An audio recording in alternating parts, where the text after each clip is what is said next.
Once again, we're back here in the warehouse area of Comics, Cards, and Collectibles, 724 Cleveland Avenue Southwest, on the fringes of beautiful downtown Canton, Ohio. And I ran across this issue of Men's Adventure Comics. It's not in the greatest of shape. It is from August of 1950.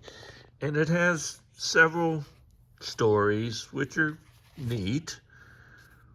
But it also has, and I don't think I ever saw this in comics before, a full-page ad selling fireworks from Rich Brothers Fireworks in Sioux Falls, South Dakota. And I thought, wow, that's unique. And then I was looking at more issues, more pages of it. And then I found another advertisement for fireworks. This one is from Toledo, Ohio, the company. And I kept looking.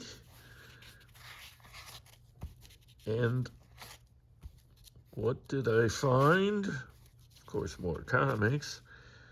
But more fireworks. And this is Buckeye Fireworks in Wapakoneta, Ohio. And not to be outdone, there's one more ad. Wait a minute, we'll find it right here for fireworks for all occasions. And this one is from, where is it? Could be from anywhere. Ah, there it is. It is from Atlanta, Georgia. So there you go. Back in 1950, you could buy fireworks through the mail from various comic books. Never thought I'd see that.